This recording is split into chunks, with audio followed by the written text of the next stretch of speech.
Hey, believers, how are you?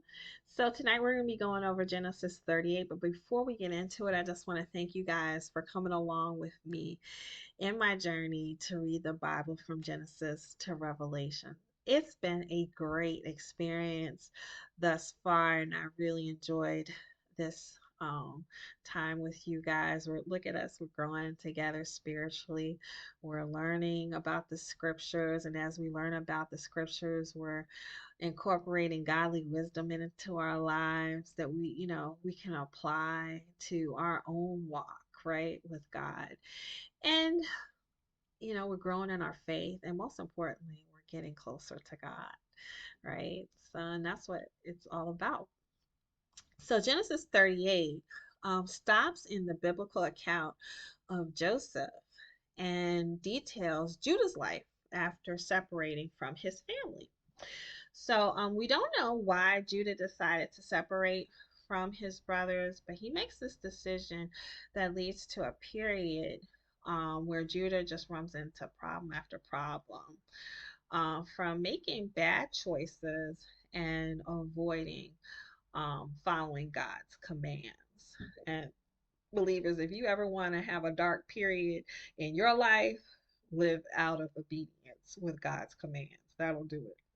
That will do it. So, Genesis 38, verse 1 through 5 says, At that time, Judah left his brothers and went down to stay with a man of Adullam named Hira.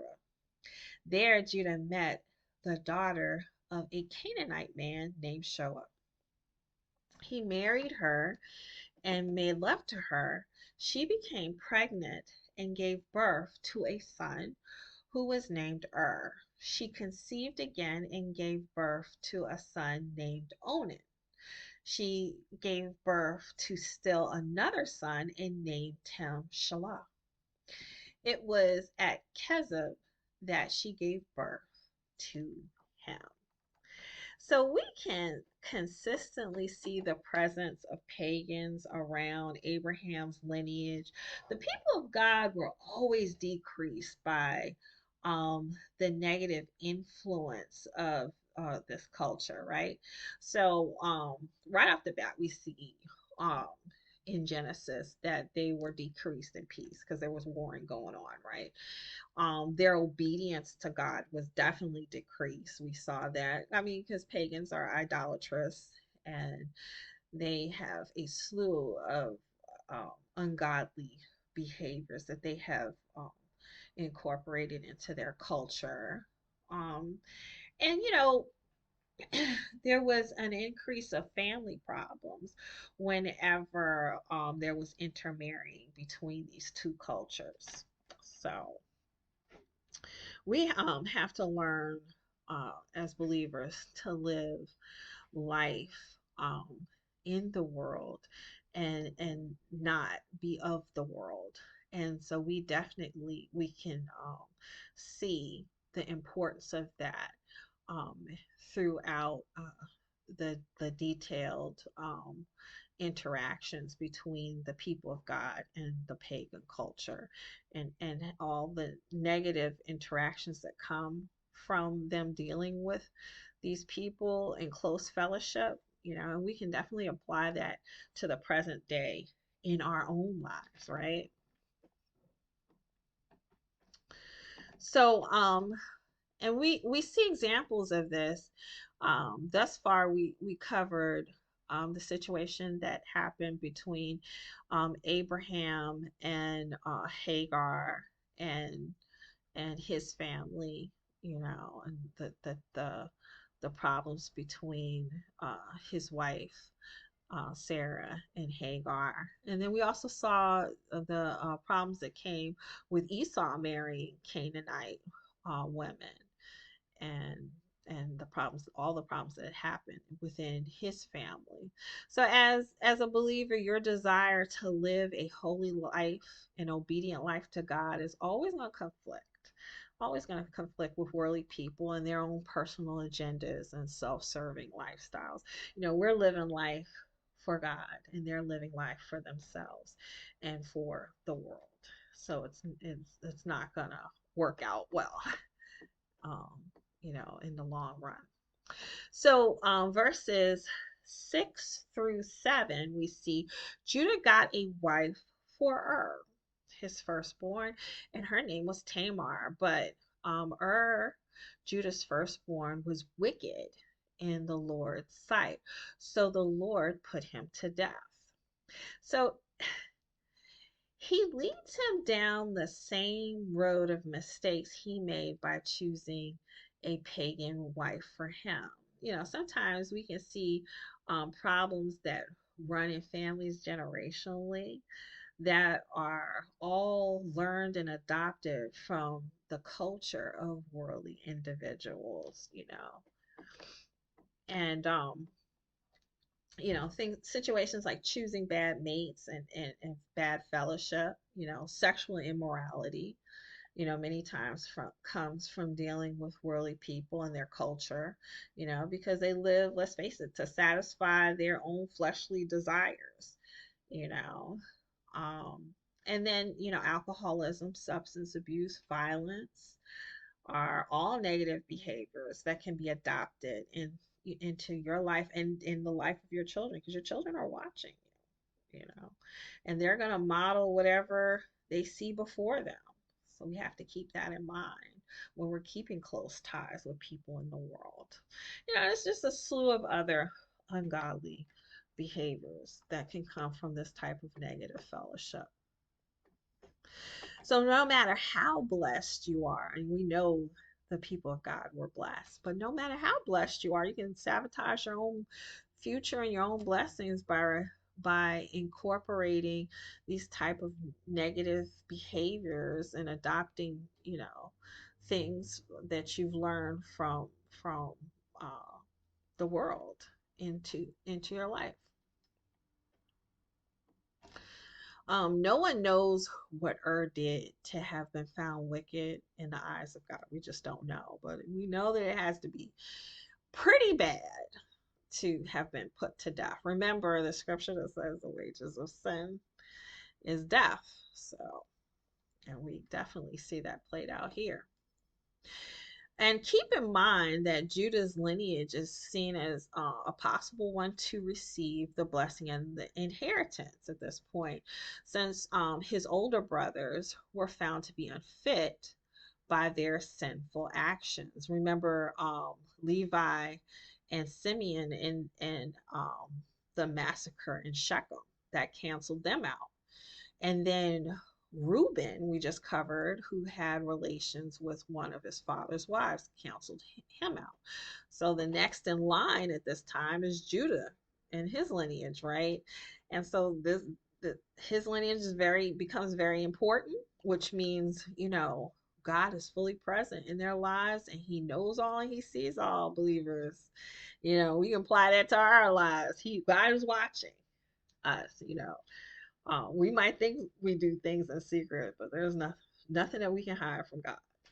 So it's important to live a life that's pleasing and accepting to God.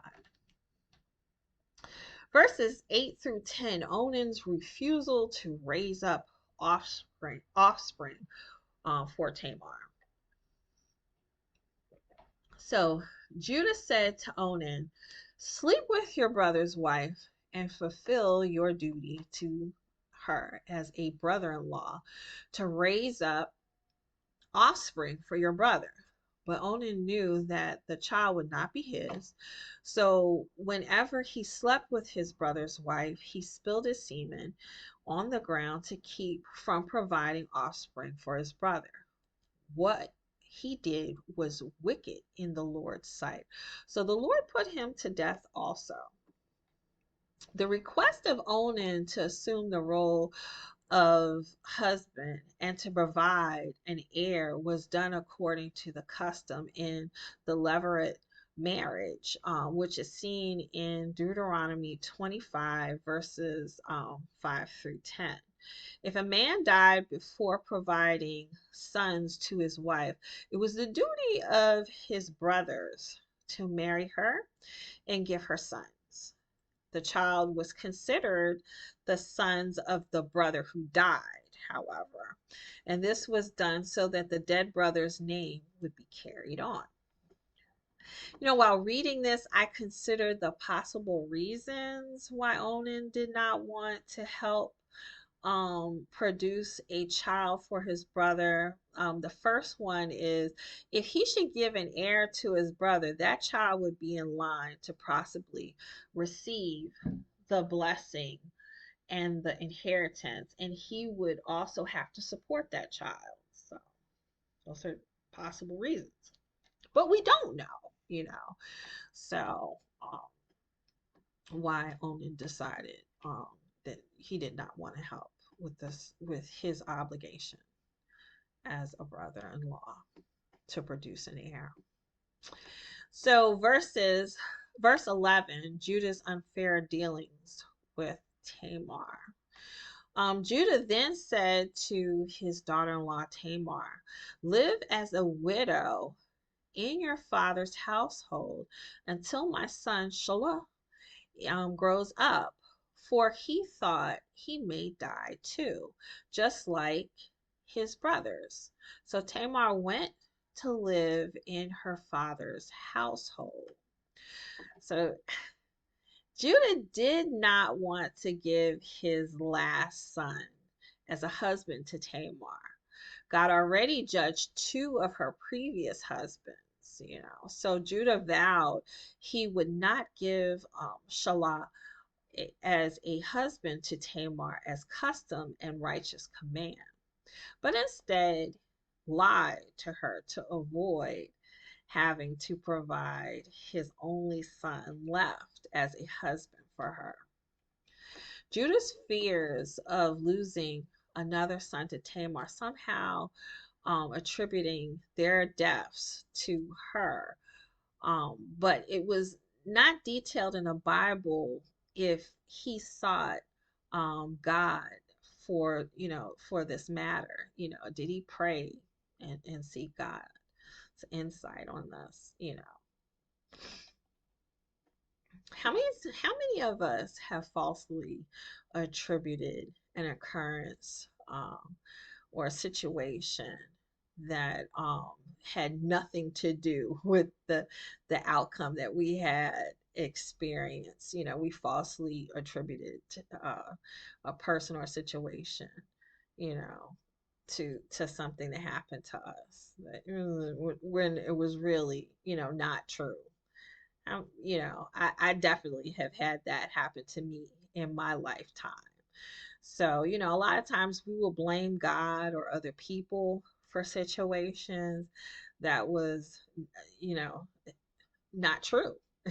God didn't want us to have to go through a negative situation. God didn't want us to make those bad choices that we made, you know, or it might not have been somebody else's fault. It might have been ourselves, if we took a look, really at our own um, actions and choices, we'll see that the fault more times than not lies with ourselves. Or sometimes we don't want to look at our loved ones' actions and how they did things that led up to their own bad outcome. It's easier to externalize than to really look inwards for the accountability. So, you know, this also made me think of how many times we negatively try to cope with situations the same way Judah did by you know not seeking the help from God or insight from God, but we try to lie our way out of situations, or we try to just avoid a situation like Judah did, and just in hopes that it'll just all go away. How many of us have done that? So this is called a defense mechanism. Believers, and the theory of defense mechanisms was developed by Freud in the 19th century. It is defined as an unconscious psychological way of coping, or rather negatively coping, with a stressful situation, right? And how many of us have like I said, lied and avoided situations in hopes that, we could get out of whatever negative outcomes we were fearing.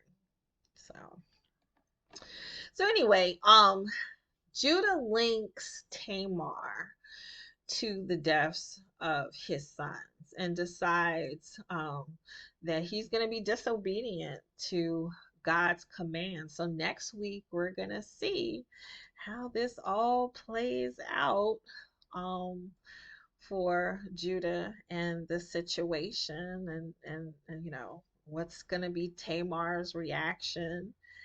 And so we're gonna I hope you guys read on, and we're gonna cover this next week. And until then, I hope you guys are blessed, reading the scriptures, read ahead, and I will see you next week. Bye now.